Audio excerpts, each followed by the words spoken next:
Être vegan, ce n'est pas forcément se nourrir de graines, de fruits et légumes ou de soja. Vous l'avez vu rapidement ici, mais vous allez tout comprendre avec Coralie qui est ici et qui va nous apprendre à cuisiner différemment. Oui, lui aussi vit différemment.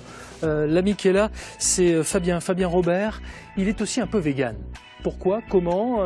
Vous voulez en savoir plus? Restez avec nous, promis. Puis en même temps, on va s'intéresser à ces petits bobos du quotidien qui peuvent vite nous pourrir la vie. Je ne vous dis pas de quoi il s'agit, mais je suis sûr que vous pouvez être concernés. On va en parler avec Timothée Abouferrand qui est avec nous. Mais avant cela, nous repartons du côté de chez vous. Quand je dis nous repartons, c'est parce que c'est au quotidien pour nous, hein, du lundi au vendredi, parce que vous nous êtes fidèles. Et aujourd'hui encore, avec l'ami Clément Janin, nous sommes chez vous. Ou précisément, on va le savoir, visiblement, c'est à l'abri. Bonjour Clément.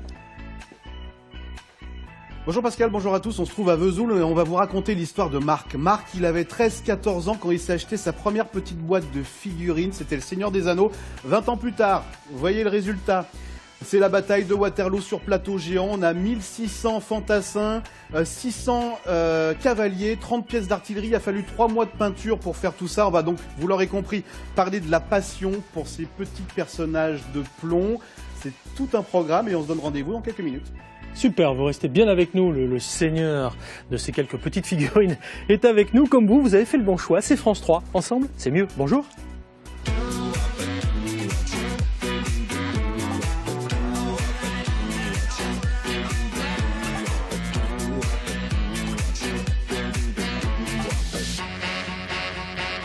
C'est mardi, nous sommes déjà le 26 mars 2019. Voici la photo du jour. J'aime beaucoup cette photo parce que voilà, c'est très mignon. Petite souris, grande famille. Alors, certains vont se dire, oh là là, mais ça se trouve où cette exposition? C'est dans Lyon, c'est à Auxerre avec des ateliers, des jeux, des animations autour des rongeurs. C'est gratuit et c'est jusqu'au 3 juillet. Voilà pourquoi on voulait vous en parler parce que c'est un très bon plan France 3. Tiens, à ce propos, savez-vous comment est-ce qu'on appelle ceux qui ont peur des souris, des rats et des rongeurs? Tiens, je vais vous poser la question à vous, Timothée Abouferrand, étudiant en 4e année de médecine. Bonjour. Bonjour Pascal. Vous savez? Pas du tout. Alors, ça s'appelle personne ne le sait sur ce plateau encore? Ça finit par phobie? Oui, ça finit par phobie, et c'est la musophobie, pour être très précis. Donc, pas de musophobe apparemment sur ce plateau, non pas pour vous non plus, Fabien Robert? Non. Ni même pour vous, Coralie Roland? Non. Merci d'être avec nous. En tout cas, merci à tous les trois d'être là. Pour Timothée, ça sera autre chose que la musophobie, quelque chose d'un peu particulier dont vous allez nous parler, qui pourrait tous nous concerner. De quoi s'agit-il? Oui, on va parler de la nicturie aujourd'hui. Et on apprend plein de nouveaux mots, hein, dites donc, oui. C'est incroyable ça.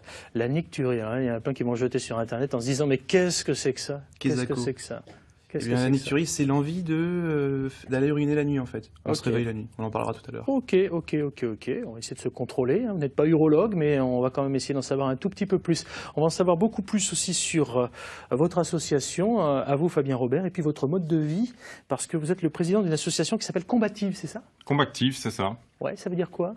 Ça veut rien dire, c'est un nom. C'est un nom qui a été décidé à la création de l'association. Il y a combat quand même dedans. Il y a effectivement cette notion-là. Quand j'ai pris l'association, le nom était déjà décidé. On est parvenu dessus. Et puis, à certaines occasions, ça s'y prête quand même pas mal. Je me suis laissé dire que vous œuvrez pour la protection de la nature et des droits des animaux en Bourgogne-Franche-Comté. Alors, info, hein, Tox? C'est exactement ça. C'est exactement ça. Et il y a tellement de thèmes et tellement de sujets à aborder qu'on a du travail pour tous ceux qui veulent nous rejoindre. Et en plus, vous êtes sensible à la culture végane, d'où votre venue aujourd'hui, avec votre compagne qui est aussi une cuisinière émérite, j'ai l'impression, hein, n'est-ce pas, Coralie? C'est ça, par le biais de l'association, je cuisine donc à domicile à diverses occasions. Et animatrice donc autour du vegan. Oui. À la base, c'était pas du tout votre métier, hein? Pas du tout. Vous étiez? Je suis psychologue. D'accord. Alors comment faire pour remplacer la viande, le poisson, le lait ou les œufs? Peut-on renoncer à certains aliments? Comment justement faire en sorte que nous puissions quand même garder notre équilibre alimentaire? On va essayer de répondre à toutes ces questions parce que c'est vrai qu'il y a beaucoup de choses qui entourent le monde vegan. Est-ce par exemple compliqué de supprimer le fromage? Je suis sûr qu'il y en a plein qui se posent la question. On va y répondre. Restez avec nous, Coralie et Fabien. Pas de souci. D'abord, nous repartons du côté de chez vous avec l'ami Clément Janin pour le rendez-vous itinérant de France 3 aux quatre coins de la Bourgogne-Franche-Comté. Il est à Vesoul et il rejoue Waterloo sur un plateau. C'est ça, Clément? Effectivement, Pascal, et c'est hyper impressionnant. Je suis avec Marc Dumont. Bonjour Marc. Bonjour. Les petits personnages que vous avez, c'est quoi là? C'est un chef d'un... C'est un chef d'infanterie napoléonien avec deux chasseurs à cheval à côté pour le protéger. Et là, on a autour de nous, je le disais, on va se remettre un petit peu dans le contexte de l'époque. On est le 18 juin 1814 ici. On se trouve à Waterloo. Et donc l'armée française, Napoléon, a décidé de contrecarrer les plans de la coalition adverse et de venir au combat. Ouais. Et on a quoi devant nous? On a l'armée anglaise. Du coup, ici, on a toute l'armée anglaise qui se trouve du côté là du plateau. Ouais. Ici, on a les Français qui se situent par ici, du coup. Et les Prussiens qui arrivent à la fin de la bataille du côté là. D'accord. Là, les fermes, ce sont des reconstitutions des fermes de l'époque, typiques de cette époque.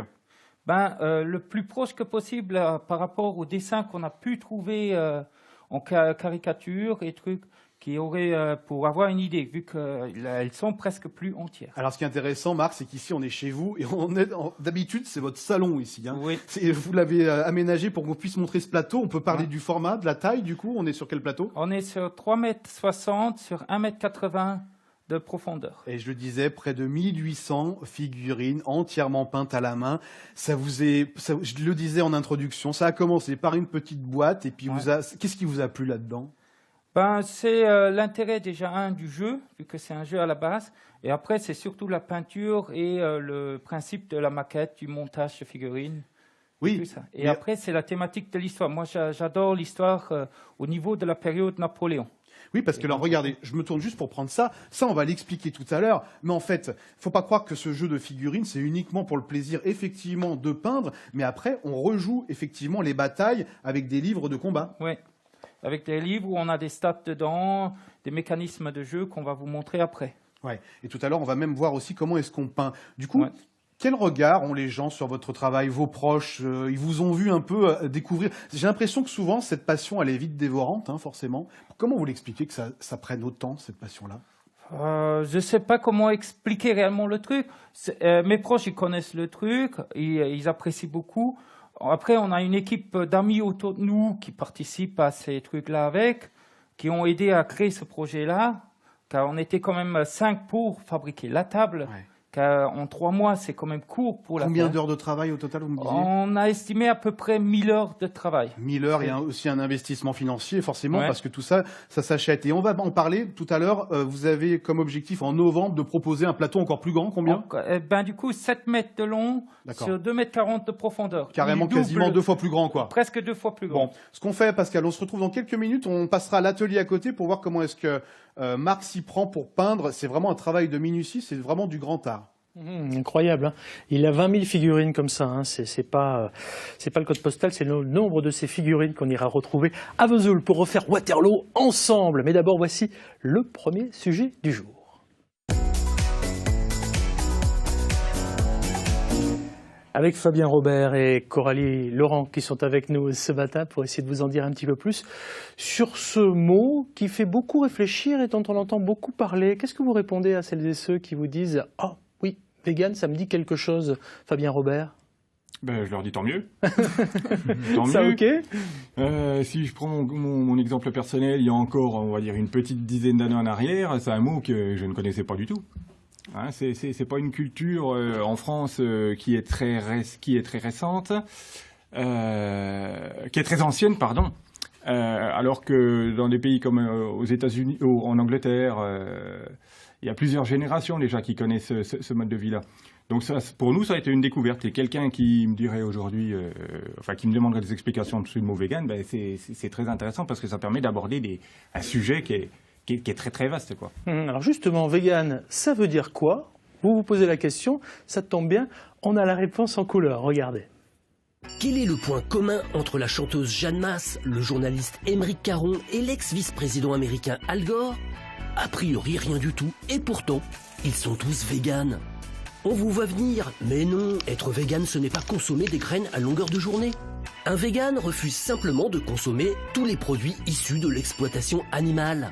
C'est-à-dire la viande, les œufs, les produits laitiers et tous les aliments produits directement par l'animal, comme le miel par exemple. Le soja, les fruits, les légumes et les céréales sont vos nouveaux amis pour la vie. Mais être vegan, ce n'est pas seulement adapter son alimentation, c'est un nouveau mode de vie et de consommation. Fini le perfecto en cuir d'agneau, les bottines en croco et le pull en laine de mouton, tout ce qui a appartenu de près ou de loin à un animal est à jamais banni. Même combat pour les produits cosmétiques ou d'entretien, car un vegan pense avant tout au bien-être animal. Il refuse donc que l'on teste toute forme de produits sur des souris, des petits lapins ou encore des rats de labo. C'est presque devenu un mouvement militant. Si pour vous le véganisme remonte à 4-5 ans, détrompez-vous, le terme existe depuis 1944 aux États-Unis. Le véganisme et le végétarisme avaient à l'époque la même signification. Le mot vegan est même une contraction de vegetarian. En France, décalage horaire oblige, le terme vegan arrive seulement en 2010. Mais que les gros mangeurs se rassurent, lorsque l'on est vegan, on ne se refuse rien, ou presque. Car aujourd'hui, il existe des alternatives. Il est même possible de dévorer un hot dog mayonnaise, version tofu. Alors rassurez-vous, vous pourrez inviter à dîner votre cousine Sophie qui a opté pour le véganisme. Alors, Fabien et Coralie, je vous ai senti très très attentifs tous les deux parce que vous êtes particulièrement concernés. Hein. Fabien ? Ah oui, non, mais j'ai vu tout ce qui a été dit, puis c'est de manière générale très, très vrai. Hein. C'est exactement comme ça qu'on vit les choses. Et heureusement, voilà, qu'on a des alternatives, puisque notre génération, en tout cas, je parle de moi, ma génération, on a baigné, on a vécu dans une culture qui est la consommation des animaux. Et c'est le fait de sortir de cette consommation-là qui est délicate. Est délicate parce qu'on n'a pas la connaissance. Comment vous avez fait? Parce que vous n'utilisez plus aucun produit d'origine animale dans votre quotidien? C'est ça.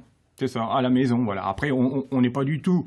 vous n'êtes pas extrémiste, entre guillemets? C'est le mot, vous me l'enlevez de la bouche, que ce soit vis-à-vis de l'association ou vis-à-vis de nous, à titre personnel, on n'a rien d'extrême. Donc ça veut dire qu'on ne va pas aller chercher à la loupe, si on est invité chez quelqu'un, savoir s'il n'y a pas un morceau de fromage qui serait tombé sur l'assiette, qui serait tombé dans l'assiette. Voilà.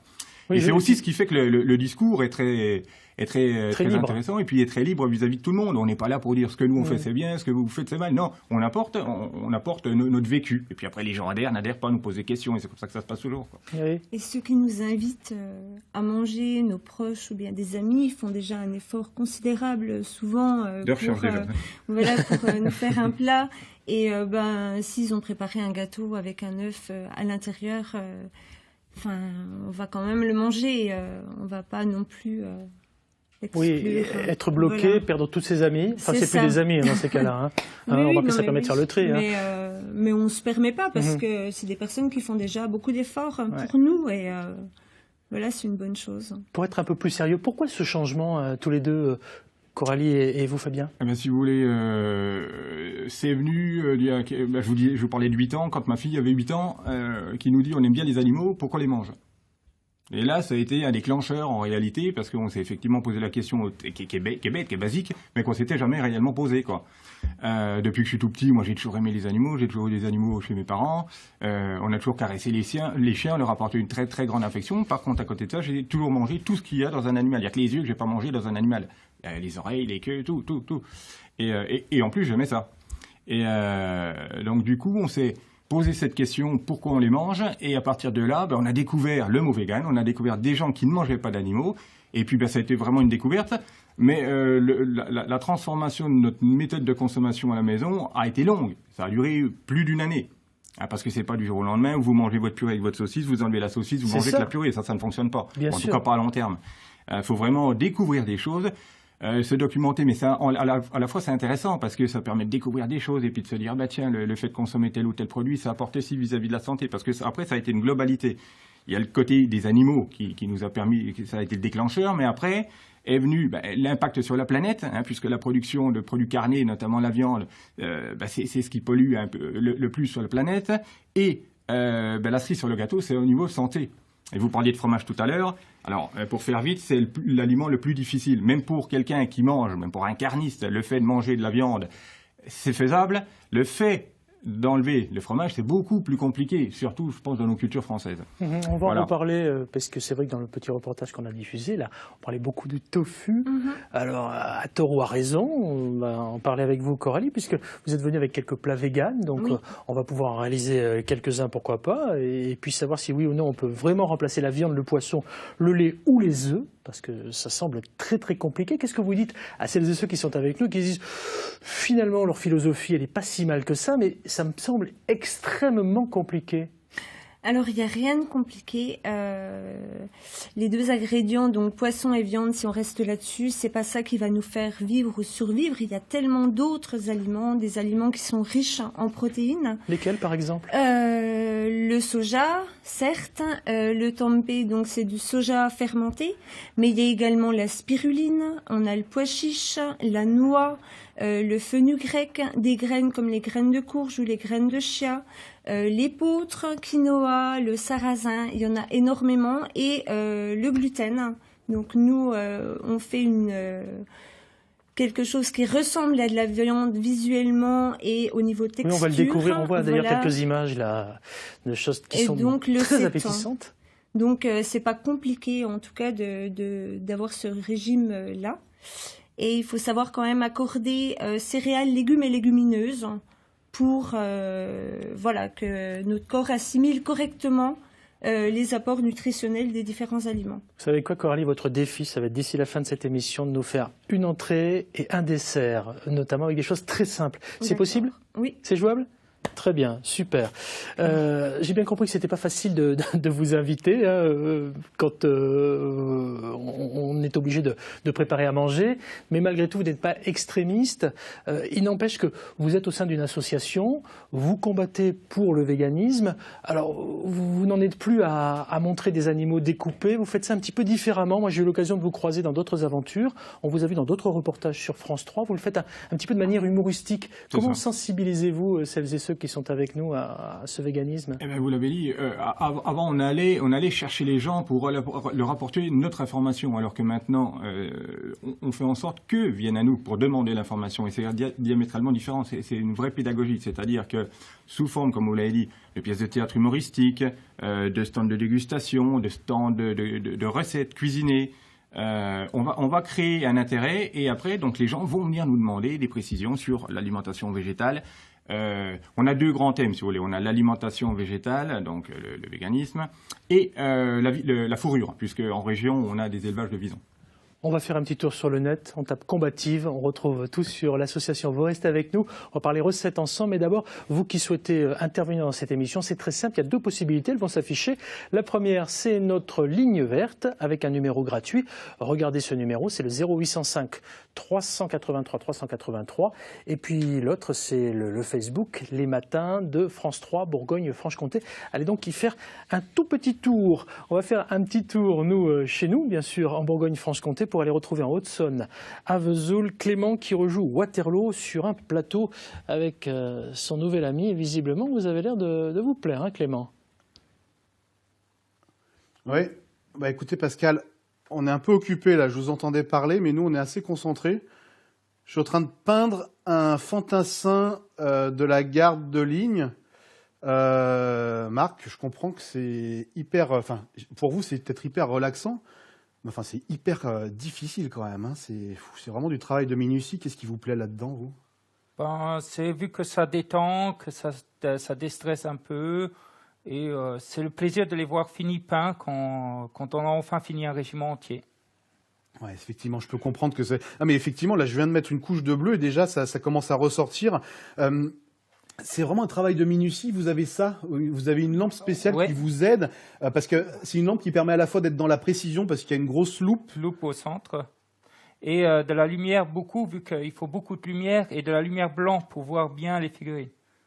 Et on a dit que pour un fantassin comme ça, il faut compter quoi à peu près en temps de il faut compter entre 3/4 d'heure et 1 heure de boulot. 3/4 d'heure et 1 heure de boulot. Donc forcément, quand il y en a 1200 sur un plateau, 600 cavaliers et 30 pièces d'artillerie, ça fait du monde. 3 mois, vous me disiez, pour peindre tout ça. 3 mois, on l'a fait. Et ça fait quand même partie, c'est la moitié du plaisir, c'est ça? Non, c'est quoi? Non, il y a une partie, c'est la collection, l'autre partie, c'est le travail, et la troisième, c'est le jeu, c'est ça? C'est le jeu. C'est de pouvoir jouer avec, reconstituer les batailles et tout. Alors, ce qui est intéressant, c'est qu'ici, en fait, tout à l'heure, on était dans votre salon, et là, on se trouve, en fait, dans votre cuisine, que vous avez complètement aménagée pour être un lieu de stockage. C'est vraiment phénoménal. Au total, on le disait, à peu près 20 000 pièces. Oui, il y a à peu près 20 000 pièces, dans différents domaines, dont du coup de l'historique du Napoléon de la Seconde Guerre mondiale, qu'on fait surtout. Après, il y a du fantastique en faisant du Warhammer 40 000 ou de l'univers médiéval fantastique. Il y a différents univers de figurines qu'on a, et du Seigneur des Anneaux. Effectivement, là je vois ça aussi. Là, voilà, il y a tous ces personnages de fiction. Là, on est dans une époque beaucoup plus moderne. Qu'est-ce qui vous plaît le plus du coup, vous? Quelle ambiance? Ben, c'est un peu toutes les ambiances. Après, ça dépend du moment et de la passion qu'on a. Ouais, effectivement. Et là, on a un super travail également. Là, il a fallu des mois et des mois de travail là, pour ce type de modèle. Là, il y a un paquet d'heures. Après, il y a beaucoup qui est fait au pistolet de peinture dessus, pour gagner du temps. On l'a pas expliqué, mais Marc, dans la vraie vie, est également peintre. Alors, plutôt dans les bâtiments. Et là, vous faites du travail de minutie. Ouais. De minutie. On se retrouve dans 2-3 minutes. On va parler que de l'autre réalité des jeux de figurines, c'est que c'est surtout des jeux et qu'on y passe beaucoup de temps et qu'il y a des vraies compétitions et que c'est un vrai sport. On se retrouve dans quelques minutes pour en parler. Nous, on termine de peindre notre fantassin. C'est dingue, hein. 1400 heures de travail pour réaliser la bataille de Waterloo 1815 sur un plateau de 3,60 m par 1,80 m. Une sacrée réalisation du côté de Vesoul où l'on refait Waterloo avec Clément qu'on retrouve d'ici la fin de cette émission. Pour ceux qui nous rejoignent, avant le 12-13, on parle entre autres du véganisme. Alors être vegan pour votre association combative, c'est montrer, c'est défendre, c'est faire goûter, c'est sensibiliser à la culture végane. Mais je le disais, hein, sans discours extrémiste ni agression verbale. C'est votre quotidien qu'on retrouve sur le net en tapant combatif dans tous les bons moteurs de recherche, Fabien. C'est ça. C'est ça. Et on découvre aussi dans ce site internet, enfin sur le moteur de recherche, etc., on découvre aussi qu'il y a la possibilité de cuisiner vegan. Et Coralie est venue avec quelques idées que vous connaissez forcément, hein, Fabien. On va aller la retrouver parce que je crois que ça vaut le détour. Je le disais tout à l'heure, renoncer à la viande, le poisson, le lait ou les œufs, c'est pas forcément évident. Malgré tout, on y arrive, Coralie. Alors on fait comment? Expliquez-moi. Alors, on y arrive avec plein de petites astuces. Voilà, ouais, jusque-là, tout va bien. Plein d'astuces. Oui. On va essayer de faire nos propres expériences également culinaires. Et on va aussi oser aller vers les cuisines du monde. Parce qu'il y a des plats naturellement qui sont végétaliens. Donc, c'est vraiment une ligne d'inspiration. On va se balader un petit peu là avec la caméra pour vous montrer un peu tous ces plats qui sont là. Qu'est-ce que c'est que nous avons là ici, par exemple? Alors voilà, il y a des petits wraps et des rouleaux de printemps, donc avec du cru à l'intérieur. Donc c'est avocat, mangue, du navet et une petite sauce à la mangue. Voilà. Ici, on a du séton. Donc le séton, c'est de la viande pour les véganes. Donc c'est à base de gluten. Et là, je l'ai fait à l'ail des ours, l'ail sauvage. Et il y a les petits bourgeons d'ail des ours. On trouve le séton où? Alors, je trouve le gluten en magasin spécialisé bio. D'accord. Voilà. Séton égale gluten? Séton égale gluten.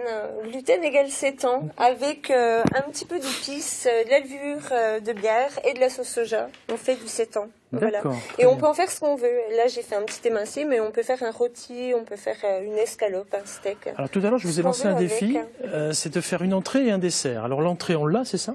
Voilà. Et il y a les petits maquis. Alors, j'ai remplacé le riz par du chou-fleur et de la noix de cajou. Je peux en prendre un, parce que moi, depuis tout à l'heure, je les vois, là, j'ai qu'une envie. Et à l'intérieur, j'ai mis de la carotte en tomate séchée et du gingembre. Ouais. Voilà. On voit bien. Oh, attendez, je vais vous en donner un aussi, parce qu'il n'y a pas de raison. Voilà. Hop là. C'est bien meilleur comme ça. Très bien. Donc ça, on fabrique ça classiquement comme on fait un maquis, j'allais dire traditionnel, sauf qu'on ne prend pas tout à fait les mêmes ingrédients. Non, on peut prendre les mêmes ingrédients si on garde les légumes et le riz, mais le but était de faire du cru, puisqu'on privilégie une cuisson courte quand on est vegan, et une non-cuisson, pour le coup, ça a bien plus d'avantages. Coralie, qu'est-ce qu'on vous demande le plus quand vous faites vos animations comme ça sur les marchés, quand vous partez galvauder, quand vous cuisinez à domicile? Comment remplacer les grands classiques lait, œufs? C'était ma première question, à laquelle vous n'avez toujours pas répondu, donc vous allez pouvoir y répondre. Alors, avec les laits, avec le lait, c'est facile, puisque maintenant il existe beaucoup de laits végétaux, lait d'amande, lait de noisette, du lait de châtaigne, d'épeautre. Et les œufs, ça dépend toujours ce qu'on veut en faire. Donc, ça peut être remplacé par de la fécule, pour une terrine, par des graines de lin ou des graines de chia. Dans un gâteau, on peut les remplacer par de la compote de pommes ou de la banane, du tofu, on y revient, et des yaourts de soja, par exemple. Moi, pour le dessert. Oui, justement, c'est ce que j'allais vous dire. Ce que je montre là, c'est un dessert, c'est ça? Alors non, c'est pour agrémenter le dessert. Mais ça fait partie du dessert. Mais ça fait partie du dessert, mais plus de la décoration seulement. C'est quoi précisément? Expliquez-moi. Alors c'est du caramel, hein, donc un petit dôme de chocolat noir. Ouais. Et les fleurs, alors il y a des petites fleurs de bourrache et des pensées. Bah bon, bon, on va venir sur le gâteau là parce que c'est l'heure de manger un petit peu de gâteau quand même. C'est ce gâteau-là, on va le couper parce qu'il. Alors vous pouvez le démouler. si, on peut bien sûr. Bah oui, il faut l'enlever là. Voilà. Bien sûr. Bah, je me disais, mais très et bien. Et on peut enlever également le tour. Bah, faites comme chez vous, allez-y. Ce n'est que de la télévision, vous savez, on n'opère pas à cœur ouvert. Voilà. Il est fait avec quoi votre gâteau? Alors, c'est une base de génoise. Donc, la génoise, j'ai remplacé l'œuf par du jus de citron. Ouais, on fait comme à la maison. Hein. Allez-y. Allez-y, bah, c'est vous. C'est vous qui allez couper, allez-y. Donc, allez-y, continuez. Il est fait comment? J'ai fait donc une mousse de chocolat blanc. Et pour monter mes blancs en neige, hein, qui ne sont pas des blancs en neige, j'ai pris du jus de pois chiche. D'accord. Voilà. Ça marche très bien, le jus de pois chiche. Alors ça, je peux vous dire que ça marche super bien. Petite parenthèse, j'adore la mousse au chocolat. Et la mousse au chocolat avec du jus de pois chiche en remplaçant les blancs d'œufs, ça fonctionne. Parfait. Essayez chez vous. Mais oui. C'est super. Ou alors avec de l'avocat, vous pouvez essayer. Ah, ça, j'avais jamais essayé encore. C'est très bien. Parfait. Ça va être compliqué. Coupez-moi ça un petit bout, je voudrais leur en donner quand même parce que, voilà. Je vais peut-être en donner à mes camarades derrière, mais on n'a pas d'assiette. Alors j'ai peur qu'ils s'en mettent partout, hein, tous les deux, hein, si je leur en donne. Non, ils vont s'en mettre partout. Donc, ça va pas être possible. Ça va pas être possible. Bon, vous, on l'a compris, votre truc, c'est le véganisme. Est-ce que vous connaissez la trichothérapie? Non. Vous savez pas ce que c'est que la trichothérapie? Tenez, je vous en donne un petit bout. Mesdames, messieurs. C'est pas tout à fait ça, non. En tout cas, ça risque d'être un peu tiré par les cheveux, comme transition. Vous allez le découvrir, c'est plutôt la coiffure ambiance zen. Regardez, et nous revenons.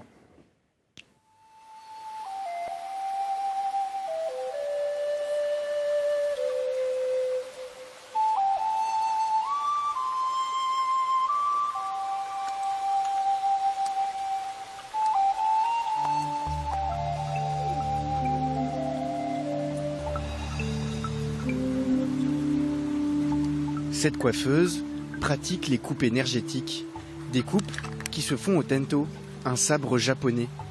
Avec sa technique, la samouraï capillaire coupe quelques millimètres de cheveux pour provoquer une vibration. Le fait d'amener cette vibration, elle va résonner dans la boîte crânienne, dans les hémisphères du cerveau.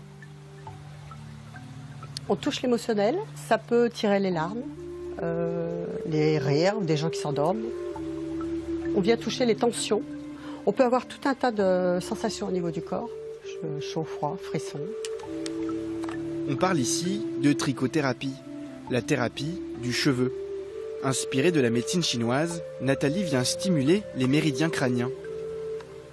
Selon l'état d'esprit du client, sensations, émotions remontent alors à la surface. C'est ou du bien-être ou alors quelque chose qui vient, même mal au ventre. Tout à l'heure, j'ai eu très mal à la tête et je sentais que j'avais des larmes qui venaient. Voilà, c'est des choses comme ça. Donc c'est difficile à décrire, c'est surtout à vivre et ressentir en fait. C'est jamais la même chose, jamais, non. Parfois, on revit un événement. Il y a un événement comme ça qui monte à la surface. On ne sait pas pourquoi, on se dit tiens, il est passé pourtant et je pensais l'avoir oublié et non, il revient, il ressurgit. Les plus cartésiens resteront sceptiques. Et pourtant... Depuis que je fais ça, enfin que Nathalie fait la trichothérapie, mes cheveux sont beaux, sont devenus beaux et donc moi je me sens bien avec mes cheveux, donc je les laisse pousser. On prend soin de notre peau, mais on ne prend pas soin de ses cheveux. Alors que les cheveux c'est très très très important. On nous dit beaucoup de choses. Les cheveux nous disent beaucoup de choses, les cheveux parlent. Et une fois redescendu sur Terre, comptez 65 € la séance d'1h15. Et si ça vous tente, rendez-vous au sud de Mâcon pour une petite coupe. On n'a pas beaucoup parlé de produits de beauté vegan, Coralie. Vous étiez dans la cuisine. Oui. Vous me semblez être apprêtée, maquillée. Alors, ça se passe comment pour une végane? Il y a des produits qui existent, non testés sur les animaux. Donc, les produits ont un petit dessin derrière très reconnaissable. Et on peut également faire nos propres produits cosmétiques. C'est ce que vous faites? Certains, oui, mais je me maquille pas beaucoup. Voilà. Voilà, là, c'est un peu pour la télé, mais à de grandes occasions. Mais voilà. tout est normal. Très bien, c'est gentil alors de l'avoir fait pour nous. C'est très agréable. Vous restez jusqu'à la fin de cette émission. On dégustera tous ensemble un petit bout de gâteau avant de retrouver votre journal de midi. Mais d'abord, on repart à Vesoul pour vivre encore Waterloo sur ce fameux plateau, dans cet appartement vésulien sympathique de notre garçon là qui est, paraît-il, complètement à fond. Enfin, ça se voit, c'est le moins qu'on puisse dire, Clément. Vraiment, c'est assez surprenant, cette maquette. On ne peut qu'être à fond, Pascal, quand on a découvert le monde de la figurine. Je suis avec Johan qui m'a rejoint. Johan est le gérant d'une boutique spécialisée à Besançon, bien connue des amoureux du jeu. Johan, quand Marc a débarqué chez vous, c'était juste un jeune qui découvrait les figurines et qui était fan des Seigneurs des Anneaux. Et je crois que vous l'avez converti. Alors, oui, bonjour Clément. Et donc, effectivement, ça fait depuis pas mal d'années qu'on se connaît. Et on a la même passion de la figurine. La figurine et du jeu, et on va l'expliquer parce que du coup, moi je peux pas résister à l'envie, on a des Prussiens qui attaquent. Je pense qu'il faut que nous, les fantassins français, on tente un peu de leur montrer qui c'est les patrons. Donc on a le droit d'avancer de 6 pouces, j'ai calculé. On avance d'abord de 6 pouces, voilà. J'ai mes fantassins qui se retrouvent face à la cavalerie, là je lance les dés. Et donc du coup, Johan, dès que je fais plus de 4, ça me donne des occasions de tir. Là c'est génial, j'ai 3 x 6. Alors là, effectivement, petite salve de tir, histoire de calmer les Prussiens. Et tous les jets de dés de 4, 5 ou 6, ça veut dire que c'est des réussites. Vous avez réussi à porter un coup. Et donc, il y aura un test pour les cavaliers. Alors, les amoureux de jeux et peut-être même de jeux vidéo qui découvrent les jeux de figurines connaissent bien ça, c'est-à-dire c'est du jeu au coup par coup. Et du coup, ça fait perdre un peu de puissance à l'équipe d'en face qui, après, elle, va du coup devoir se battre. Ça peut durer combien de temps, une partie d'un jeu comme ça ? Alors la partie est vraiment... c'est en fonction de la taille de la bataille. Si on veut faire des petites parties... Non, si on se fait un Waterloo, là, on est parti pour combien de temps là ? Plusieurs jours. Plusieurs jours, d'accord. En général, on va dire une petite partie de 2 heures. Il faudrait l'équivalent de 5 à 6 unités, une ou 2 cavaleries et une petite pièce d'artillerie. Ça permet de voir un petit panel de diversité, de pouvoir tester les règles avant de s'attaquer à ce genre de bataille. Marc, votre association, avec votre association, vous regroupez tous les vendredis, c'est ça? Et vous jouez à différents types de jeux? On se regroupe chez moi tous les vendredis soirs pour jouer et peindre. Sinon, on peut me retrouver à Rio, à la mairie, tous les 3e samedis. On est là pour présenter des jeux de société. En Haute-Saône, à Rio, oui. En sachant que c'est ouvert au public, il n'y a pas besoin d'avoir d'inscription, rien du tout. Du coup, tout le monde peut venir participer. Et la date importante pour vous, ça va être le 1er novembre, c'est ça? Premier week-end de novembre. À Micropolis, à Besançon, qu'est-ce qui va se passer alors? Eh bien là, on va ressortir la table. On va faire, ce sera à Micropolis, à l'exposition de la miniature, organisée par le Kit Club Bisontin. Et donc, il est prévu, effectivement, de ressortir la table avec... en 2 fois plus grand, c'est ça? En 2 fois plus grand. Bon, voilà. Johan, Marc, je vous propose, maintenant que j'ai un peu de 3 notions de peinture sur figurine, c'est que je viens vous donner la main tous les vendredis ici chez vous, et puis on monte ça, ce gros projet d'un Waterloo géant au premier week-end de novembre sur Besançon. Voilà, Pascal, je pense qu'on aura intéressé certainement des gens qui découvraient le monde de la figurine. On est très très loin de l'image d'Épinal qu'on pouvait avoir sur ça. C'est des vrais passionnés, et c'est vraiment du travail d'orfèvre. J'adore le monde de l'infiniment petit, avec le grand, le très grand même. Clément Janin, qu'on retrouvera demain pour d'autres aventures. Alors demain, ça ne devrait pas vous déplaire, parce qu'il sera question de véganisme, mais pas seulement. On parlera aussi des végétariens, des végétaliens, des flexitariens. Vous savez ce que c'est que les flexitariens? Oui. C'est quoi? La partie de la population qu'apprécie en ce moment les multinationales pour essayer de vendre leurs produits. Ouais. C'est les personnes qui vont avoir une tendance sur le véganisme ou le végétarisme, mais qui font des écarts régulièrement. Oui, on parlera aussi des omnivores, et puis on ira dans un endroit où ils cuisinent les meilleurs burgers de France, vegan, paraît-il. Donc ça ne devrait pas vous déplaire, ça. Voilà, ça sera à Besançon, dans une toute petite cantine qui s'appelle Gloria Mea Fides. Voilà, je vous en dis pas plus. Soyez là demain, à la même heure, comme à chaque fois. Et puis à chaque fois, vous le savez, on essaye aussi de faire en sorte que nos petits tracas du quotidien, nos petits bobos trouvent peut-être pas de remède, mais en tout cas quelques recettes, et puis qu'on vous éveille l'esprit. Et Timothée Abouferrand, étudiant en 4e année de médecine à Dijon, aime bien nous intéresser à quelques petites choses comme ça. Et aujourd'hui, on s'intéresse à un besoin naturel qui nous arrive à tous plusieurs fois par jour. L'occasion pour nous de découvrir un nouveau mot. Pour ceux qui n'étaient pas avec nous en début d'émission, de quoi s'agit-il? Il s'agit de la nicturie. La nicturie. La nicturie, c'est le terme médical qui désigne le fait de se lever la nuit parce qu'on a envie d'uriner. Très bien. Très bien. Et ça peut être un rêve pour certaines personnes de passer une nuit entière sans avoir besoin de se réveiller pour aller aux toilettes. Oui, ça c'est sûr. On se sent tous un tout petit peu concernés, voyez-vous, à tous les âges, hein, c'est ça. On va déjà faire un petit rappel, parce que là je crois que c'est un appareil urinaire, je me trompe pas, je ne suis pas urologue, vous non plus, mais quand même. On va pas faire un cours de médecine, mais on va faire quelque chose de très simple. Ben non, parce que vous n'êtes pas médecin, donc on va essayer de faire quelque chose de correct. D'abord, on a tous deux reins qui filtrent en permanence, 24 heures sur 24, notre sang. Et c'est une vraie usine parce qu'ils filtrent jusqu'à 1 litre de sang par minute. Donc ça y va. Et ces reins, ils vont donc produire de l'urine. L'urine, elle va s'écouler par 2 petits tuyaux qu'on appelle les uretères, et elle va s'écouler, cette urine, dans un muscle. Et c'est la vessie. J'ai vu la uretère, c'est marqué. Voilà, on a les 2 reins. Vessie, tac. Et les uretères et la vessie. La vessie, c'est un muscle creux. J'insiste bien sur le fait que c'est un muscle, parce que ça veut dire que elle peut se contracter et se relâcher. Ça, c'est important. Et puis, quand elle va être assez pleine, la vessie, elle va envoyer un petit message au cerveau et lui dire « Eh oh, je suis pleine ». Et le cerveau va lui répondre avec une hormone « Écoute, puisque tu es pleine, vide-toi ». Alors ça, c'est bien la journée, mais la nuit? Ça, c'est la journée. Et par ce mécanisme, la journée, on va aller aux toilettes 5 à 7 fois en moyenne. Mais la nuit, notre corps, il s'adapte. Et puis, il va tout faire pour préserver notre sommeil. Et donc, il va se passer plusieurs phénomènes qui sont fabuleux. Par exemple, les reins, ils vont être mis au repos. Ils vont être mis au repos, ils vont filtrer moins de sang, donc produire moins d'urine. Et la vessie aussi, elle va se relâcher, se décontracter. Elle va se décontracter. Donc finalement, pour résumer, moins d'urine produite la nuit et plus de capacité de stockage. Ça veut dire que si on se lève ne serait-ce qu'une fois pour aller uriner la nuit, est-ce que ça veut dire qu'on est malade alors? Non. Don't worry, comme on dit en anglais. Ne vous inquiétez pas. Une fois, il n'y a pas de quoi s'inquiéter. C'est à partir de 2 fois, et puis si ça revient souvent, qu'il faut commencer à se poser quelques questions. Bien sûr, il faut aussi avoir en tête que des choses de bon sens. Ouais. Si on a trop bu, on a bu 2 litres d'eau avant de se coucher, évidemment, on va plus évacuer le soir. Et puis, il y a des boissons comme le café, le thé, les infusions, qui vont avoir un effet diurétique, c'est-à-dire qui vont donner envie d'aller aux toilettes. Donc ça, on évite avant d'aller se coucher. Coralie, Fabien, on n'a pas beaucoup parlé de boissons pour les véganes. Est-ce qu'il y a des boissons particulières? Alors, moi je dirais, il n'y a pas de boisson particulière, mais par contre, il faut faire attention. Si on prend l'exemple de la bière, il y a des bières,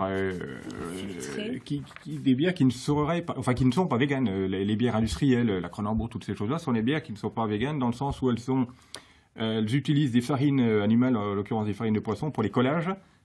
Comme ça peut aussi être le cas pour des vins qui ont besoin d'être faits rapidement. On est toujours dans l'industrialisation, mais sinon une bière artisanale logiquement sera végane.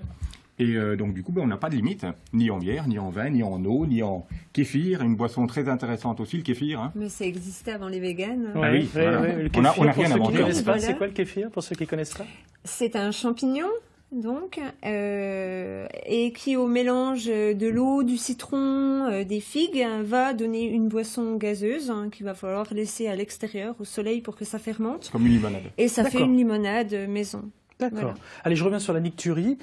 Nicturie, nouveau mot qu'on a appris ce matin. On apprend plein de nouveaux mots, c'est génial. Et puis tout ça, là, je ne connaissais pas, donc c'est super. Ça alimente ma chronique. Voilà. C'est bien d'être curieux. Est-ce que ça peut être dû à des problèmes plus graves, la nicturie? Oui, ça peut être dû à des problèmes plus graves. Il y a notamment 2 pathologies qui existent et auxquelles on ne pense pas vraiment, et pas souvent.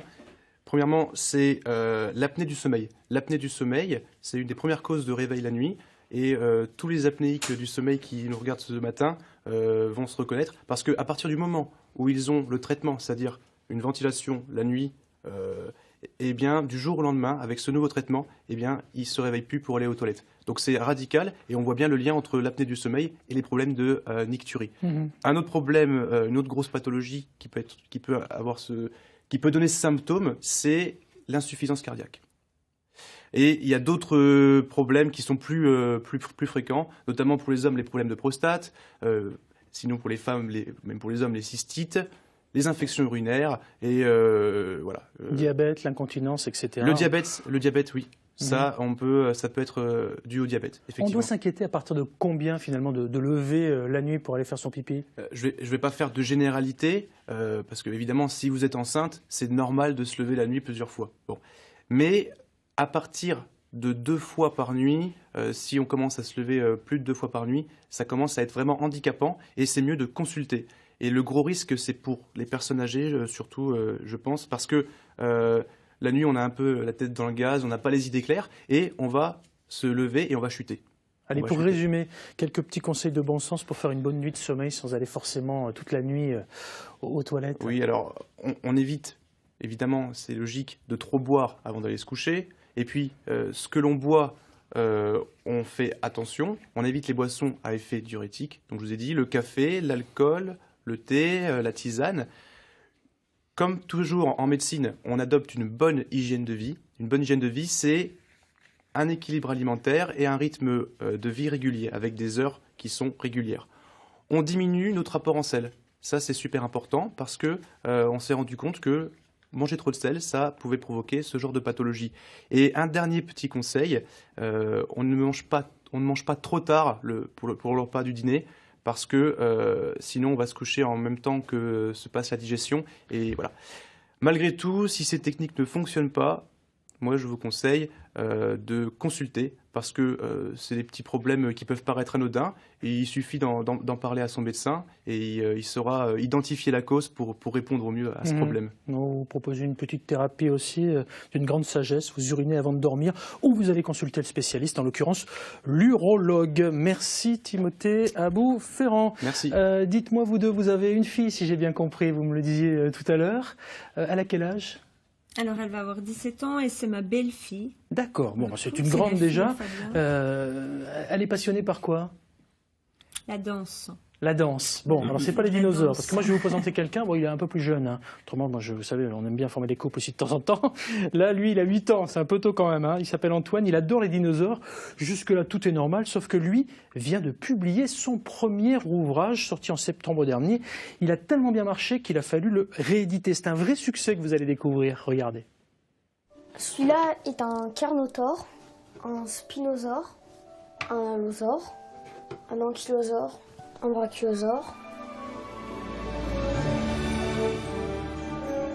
Si ces noms ne vous disent rien du tout, pas d'inquiétude. Antoine Koller va tout vous expliquer. À seulement 8 ans, il est incollable sur les dinosaures. Ça, c'est un spinosaure. Sa voile est un régulateur de température. Il peut manger du poisson des dinosaures. Il peut nager. Ses connaissances, il les a puisées dans des documentaires, des livres, des musées. Très vite, une passion est née. Ce qui me plaît déjà, c'est leur règne. Parce que ça a duré beaucoup plus longtemps que le nôtre. Puis leur fin, leur disparition est plutôt extraordinaire, toujours mystérieuse. Pour partager tout ce qu'il connaît avec d'autres enfants, Antoine a eu envie d'écrire un livre. Il y a 2 ans, il profite de ses vacances de Noël pour dessiner et griffonner toutes ses idées avec l'aide de sa maman. Les ornithichiens, oui, se divisent en 3 groupes. Je me suis dit pourquoi pas transmettre mon savoir sur les dinosaures vu que je connais plein de choses. Et puis ça peut aussi montrer que les enfants ne sont pas que bons à faire... à regarder les écrans et après faire leurs devoirs. Il a voulu un livre à son image, ni trop technique ni trop simpliste, et ses parents se sont rapidement laissés prendre au jeu. Et ce qu'on peut offrir de mieux à ses enfants, c'est le temps qu'on passe avec eux. Et du coup, moi qui me disais au début, tiens, je vais l'accompagner, finalement, ça a été pour moi une chance parce que ça a été une vraie aventure. Après plusieurs mois de travail, Antoine et ses parents peinent à trouver un éditeur. Alors il se lance dans l'auto-édition. Le livre paraît en septembre dernier. Pour étudier les dinosaures, la démarche scientifique consiste tout d'abord à les classer. Comme ranger chaque élément dans le bon tiroir d'un grand mot. Le livre est vendu dans plusieurs librairies, comme ici à Mâcon. Ce jour-là, Antoine rencontre Thérèse Coulon. Elle a lu le livre avec son petit-fils. Parce que lui, il aime aussi les dinosaures. Et je voulais te dire quand même que mon petit-fils a été très admiratif, qu'un enfant de son âge fasse un livre. Je pense même pas que c'était possible, tu vois.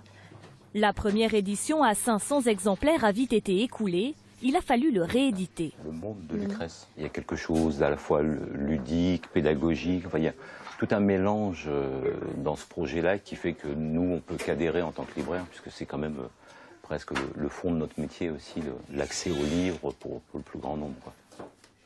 Antoine a pris goût à l'écriture et plonge déjà sur un autre livre. Il prévoit d'écrire l'histoire de la Rome antique.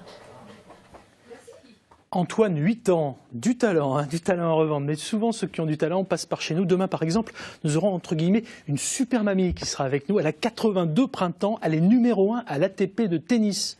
Ouais. Championne du monde de tennis, 82 ans. Je ne sais pas si elle est végane, mais en tout cas, elle sera visiblement en forme. Dites-moi, demain, c'est aussi la journée du fromage. Oui. Je pense que ça va être le pied. Dites-moi, par quoi on remplace-t-on le fromage quand on est végane, Coralie? Alors, par du fromage. Après, je pense que, outre l'appeler le fromage, c'est vraiment des préparations à part entière.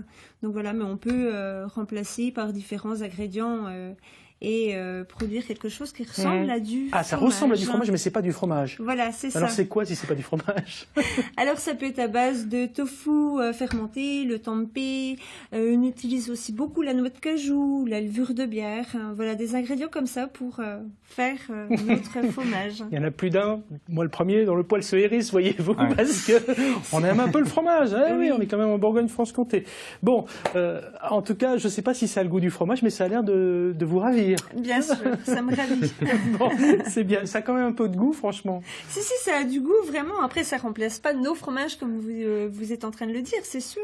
Mais ça a du goût. Bon, très bien. En tout cas, merci de nous l'avoir dit avec le sourire. C'est sympa. Il y a quelques recettes bluffantes qu'on retrouve au sein de votre association dont vous êtes le président, vous, Fabien. Ça s'appelle Combative. On va faire un petit tour sur le net dans les bons moteurs de recherche et on trouve tout. Il n'y a pas que des recettes, il y a plein de choses. C'est juste Combative avec un C au milieu. Oui, Combative. Et il y a sur le site internet, il y a à la disposition un livre de cuisine que Coralie a fait. Eh ben, c'est super. Merci à tous les deux d'être venus sympathiquement, Fabien et Coralie. Et merci aussi à vous, Timothée Abou-Ferrand, de nous avoir appris un nouveau mot, la nicturie. Voilà. Merci Pascal. J'aime beaucoup. Bon, on apprend plein de choses finalement. On se retrouvera demain pour rencontrer cette championne. Et puis demain, attention, demain, vos paupières sont lourdes. Vous n'écoutez que ma voix. Vous ne regardez que mon regard. Demain, on parlera hypnose. Allez, restez avec nous. Voici venir maintenant les titres de l'info. Le temps pour moi d'aller manger et partager un bout de gâteau avec vous. Vous en voulez un bout? Tenez.